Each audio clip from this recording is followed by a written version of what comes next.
اچھا، ایک کا بندہ کہہ رہے ہیں نا کہ سکون اور تحلیل اور تحریک یہ جو تین وہ حالتیں ہوتی ہیں، تحریک، تحلیل، تسکین۔ تحریک کیا ہے؟ مثلا ایک بندہ خشکی کا مریض ہے تو خشکی والی تحریک ہے اور تیزابی مادے اس کے اندر جمع ہو رہے ہیں، یہ تحریک ہے۔ حرکت اس میں تیزابی حرکت ہے، یہ ایک حرکت ہے۔ اب جب تیزابی حرکت ہوگی تو اعصابی مادے تحلیل ہو جائیں گے۔ اس طرح یعنی کھٹی چیزیں دینے سے بندہ پتلا ہو جاتا ہے، کیونکہ اعصابی رطوبتی چیزیں ختم ہو جاتی ہیں۔ وہ ختم ہونا رطوبتوں کا تعلق کیونکہ دماغ کے ساتھ ہے، تیزابیت کا تعلق دل کے ساتھ ہے۔ دل میں وہ تحریک ہوگی تو رطوبتی مادے سارے خود بخود تحلیل ہو جائیں گے، اور سکون ہوگا جگر میں۔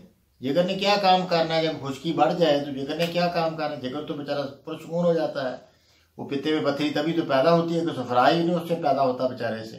اس نے اپنا جو بور ہوتا ہے، جگر کا بور، جو جگر کا پیشاب ہوتا ہے وہی پتے میں ڈالتا ہے نا۔ وہ اس طرح بندے کا پیشاب مثانے میں ہوتا ہے تو نکلتا ہے، تو جگر کا پیشاب پتے میں آتا ہے، تو وہ اس کو کیا آنا ہے بیچارے کا؟ خشکی تو ہوئی، اس کو جگر کو تو خشک ہو گیا، سدے بن گئے اس میں۔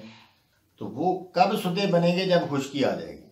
خشکی والی تحریک ہو گئی، اعصابی جو ہوگی تحلیل ہو گئی، جگر سکون کا ہو گیا۔ تو صابر نے کہا ساکن چیز کو حرکت دینا، اس خشکی والے کو گرمی دے دو، 4 ملیے دے دو، ساری علامتیں ختم ہو جائیں گی سب۔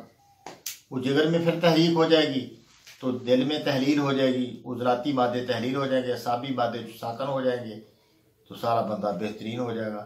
اگر اعصابی تحریک ہوگی تو لازمی بات ہے بندہ جب اعصابی پانی بن گیا جسم کے اندر بہت زیادہ، جگر نے ٹھنڈا ہونا ہی ہونا ہے، سارا جسم ٹھنڈا ہوگا، پیشاب سے فائدہ ہوگا، جگر جو گر جائے گا نیچے، اور دل بالکل ایسا اس طرح گر جائے گا۔ دل کو دینا ہی کوئی نہیں، کمزوری ہو جائے گی، بہت پانی بن جائے گا، بندہ ڈر جائے گا۔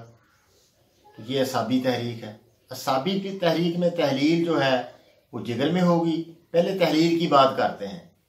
اعصابی تحریک ہوگی تو تحلیل جگر میں ہوگی، جگر میں تحریک ہوگی تو تحلیل دل میں ہوگی، دل میں تحریک ہوگی تو اعصاب میں تحلیل ہوگی۔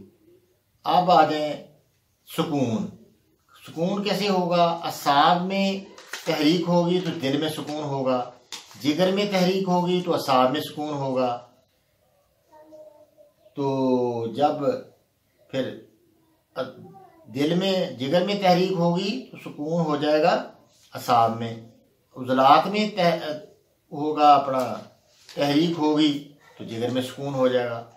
تحلیل تسکین، تحریک، تحلیل کیسے ہوگی؟ تحلیل کون سی جگہ ہوگی؟ جب اعصاب میں تحریک ہوگی تو جگر تحلیل ہو جائے گا، جگر میں تحریک ہوگی تو دل تحلیل ہو جائے گا، دل میں تحریک ہوگی تو اعصاب تحلیل ہو جائیں گے۔ یہ تحریک، تحلیل، تسکین، اس طرح اس پر تو کتابیں ہیں، بہت یعنی اہم ترین موضوع ہے۔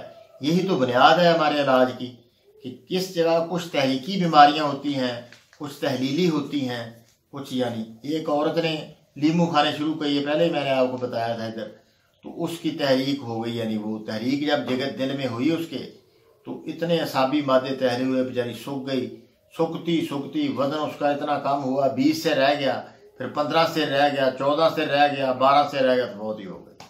یہ ہوتی ہے جب پھر تحریک دل میں بنے تو اعصابی مادے تحلیل ہوتے وہ خود ہی دنیا سے تحلیل ہو۔ اس کو آپ اس طرح سمجھیں نا، یہ اگر آپ کو نظر آ رہا ہو، میں آپ کو تصویر میں دکھا دوں گا، اوپر دماغ ہے، لیفٹ سائڈ پہ دل ہے، اور رائٹ سائڈ پہ جگر ہے۔ اگر دماغ میں تحریک ہے تو اس سے پیچھے جگر ہے، یہاں پر پھر تحلیل ہوگی، اور دماغ سے آگے ادھر پیچھے جو ہے تسکین ہوگی، اور دماغ سے آگے تحلیل ہوگی۔ اور اگر تحریک دل میں ہے تو دل سے پیچھے پھر ادھر تسکین ہوگی اور دل سے آگے تحلیل ہوگی۔ اور اگر جگر میں تحریک ہے تو جگر سے پیچھے پھر تسکین ہوگی اور آگے تحلیل ہوگی۔ یہ آسان اس کا وہ۔ اچھا جی، اگلا جو سوال ہے، اچھا تاپدیک پہ ہم نے بنائی ہے ویڈیو؟ ٹی وی پہ ویڈیو میرے خیال میں ہے کہ نہیں بنائی ہم نے؟ تاپدیک بنا لیتے ہیں، کوئی بات لیکن پھر نیا موضوع تاپدیک لے لیتے ہیں، اس کی ویڈیو بنا لیتے ہیں الگ سے۔